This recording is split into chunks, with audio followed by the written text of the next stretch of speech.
want to give my honest review on the Tenere 700. Actually, I've been thinking about it for a while.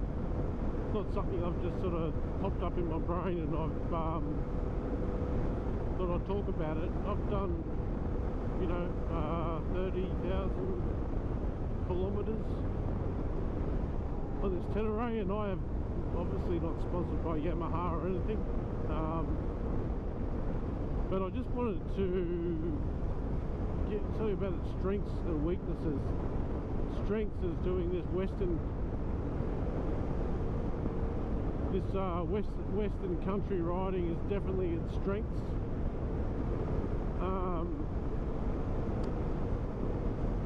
Weaknesses, if you've got to have the suspension tweaked, definitely. If you're riding alone and you're riding in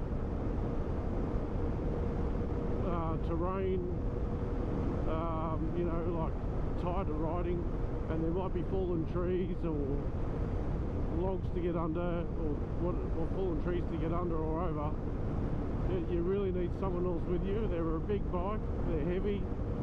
I see guys on YouTube who just jump straight over them, jump over trees and stuff, but we're talking about average riders here, including myself.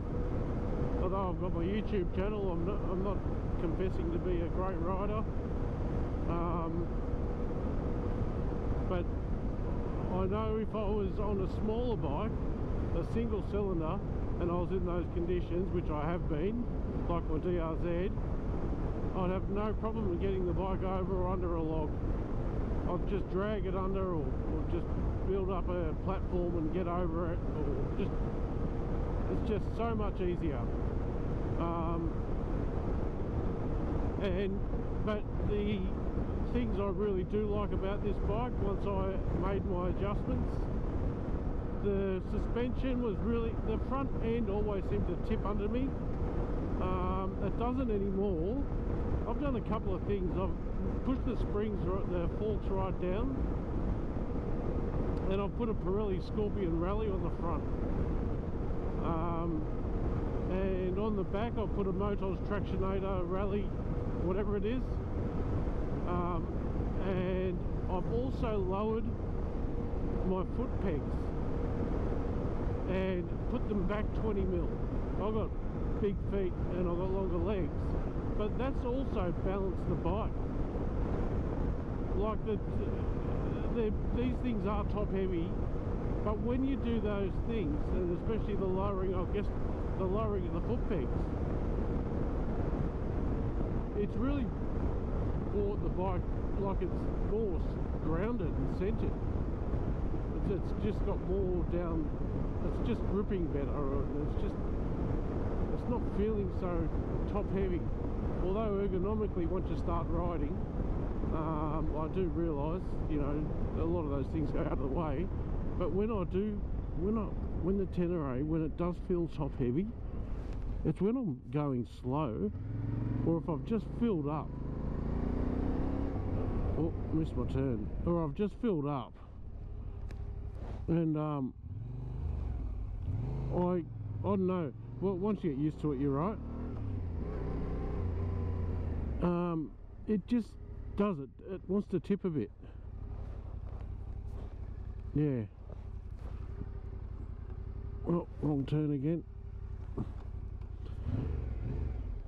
Yeah, it just wants to, you know, you just got to catch it with your legs. There's no other way to do it. So, but they're extremely reliable.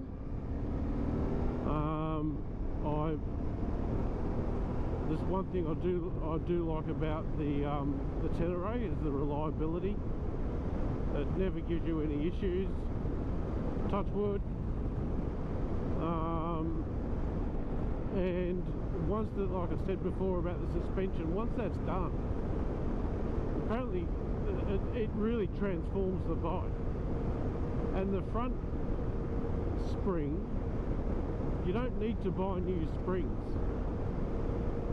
The suspension guys that know them and do them really well, they just compress the spring change the valves and add a bit more oil.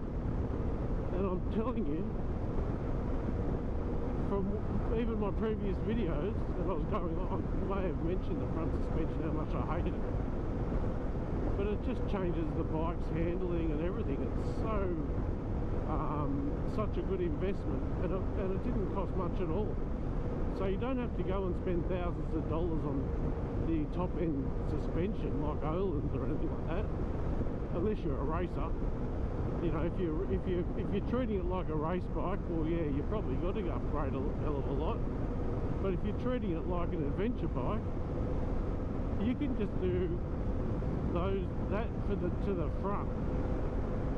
I think mine was originally compressed 13mm, and then they compressed it another 20, so it's compressed 33mm, I believe. I think that's what the terminology is, what they used. And the rear I had to put a heavier spring in, but that's quite standard for me. I'm a big fella. You know, I'm usually around, I don't know, 105 to 110. Yeah, so I definitely have to do the rear spring. But comfort, you know, I do have a comfort seat on it and a taller seat. You know, finally, I've got some corners, they've sort of come up on me. Just hang on. And I've been riding straight Western country roads in New South Wales. And yeah, so anyway, that's my take on the Tenere. I know I'm not a journalist of any kind, but I did used to be the publisher of the first, and I founded the first adventure rider magazine in Australia. That doesn't mean to say that I'm any kind of expert, but I'm just giving my honest opinion on the Tenere. And I know there's a lot of guys online, they go, oh, I'm selling mine, I'm doing this, I don't know why, unless they're going to go to do tighter stuff, or, you know, a lot of single track, you know, which the more experienced riders can probably use it for that. But for me, yeah, this bike's perfect. I don't see why I would change it at the moment, unless something else came along. In Australia, we don't like, well, I don't like too many gadgets and gizmos when you're riding in the outback. That's for me personally. I've had an 1190 in the past, in 2013-14. I love that bike, and I had confidence in its reliability. But this bike is just, yeah, I don't know, I'm not trying to compare it, but you know what you don't get out of the Tenere, I guess, is what the KTMs and the other bikes give you, is they have a lot of wow factor. When you get off, it's like, oh, whoa, yeah, that was a ride. And you jump off this and you just have a great day. You know, you could really rip in and twist the throttle and I guess get that, but it doesn't have the pickup. And the journalists, you know, would know how to explain it better, I guess. But I think the only way to really discover a bike properly is to ride it yourself, ride it for more than 5 minutes around the block on the tar. But I've spent multiple days on this bike, and yeah, it's a great bike.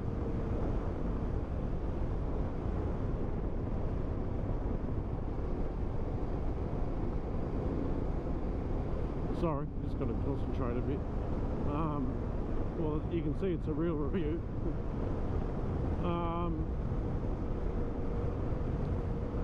I've put a air filter in, a uni filter.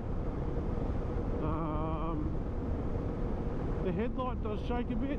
I'll put this bracket on, still sort of shakes a bit.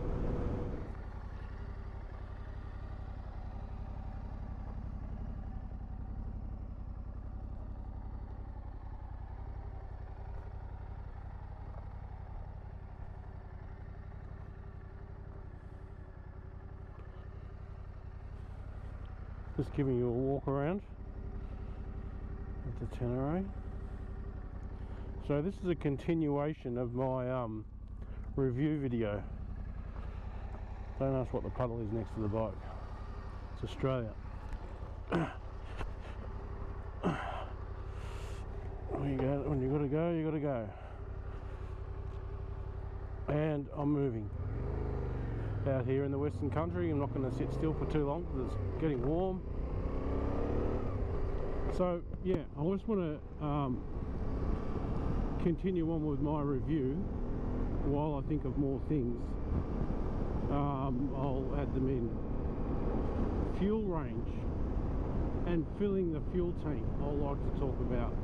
So I'll start with filling the tank. Actually, you've got to shake it at the top to get as much fuel in as possible, because there's like a air gap at the top. And when you're riding over here in Australia, we've got to make sure we've got good fuel range, because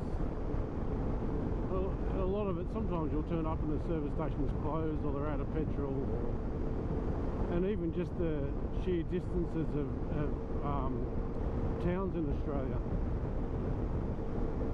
You know, we need at least, you need to always have at least, I believe, in Australia, once you go outside of the Great Dividing Range on the East Coast, you need at least 400 to 500 kilometres worth of fuel all the time. And although some fuel stops might only be 250, 300 kilometres on average once you're out west, really west. A lot of it might just be 150, but you also always need redundancy. You always need a little bit of spare petrol for whatever reason. It's always good to have. If you change your course, if you change your course, you know, you think, oh, okay, well I might not go there because it's raining, I'm going to go that way. You've got your fuel range. So I always carry an extra 5 litres. That'll probably get me about, I'm not sure, if I do, it's a 16 litre tank, I'll get it nearly 300. Sometimes I only get 260. I think it's 16 litres or 17 litres, I think. I'm not a technical guy. You have to refer to the technical specs of it all and get out a spec sheet. I'll just talk about real world, what I experience. That's my fuel range, 260. When I get close to that, I'll get concerned. The light comes on. Admittedly though, when the light comes on, there's always, I think it's 4 or 5 litres down the bottom, I believe, but I don't like riding with that light on. So I always carry petrol when I'm doing these big rides, always. Yeah, so that's the fuel range.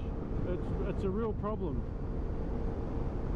I believe that, you know, there's different tanks you can get and so forth, but I know there's the one that goes at the back. I just think a bladder's easier. Those bloody tanks that go on the side at the back, they're bloody expensive, you know, and I don't ride this bike enough to warrant, you know, investing in that sort of stuff. You know, I'd rather spend the money on the suspension and get a new fuel, get a maybe a bigger fuel bladder or 2 fuel bladders or whatever if I'm doing really big trips. The bike can handle the weight. That's not the problem. Yes, I've just got to find a better mount to mount it to that top bar there. But I really don't know what else You know, it doesn't have traction control. It's your right hand, your traction control. It doesn't have, oh, it does have ABS, but it's just road. And you must always turn it off. It's hopeless when you're off-road. Yeah, you must turn that off. The traction control, I guess, would come in handy if you've got the budget and you want to get one of the Katos or whatever, or the other bikes, but with all the electronics. Yeah, go for it. I would like it. But I also like the simplicity of this bike. I like that I've still got a cable for the clutch, and I like that I've you know, there's no electronics on it. Yeah, so that's just for me. Anyway, I'll leave it with you guys, and I'll see you on the next video. Thanks for watching.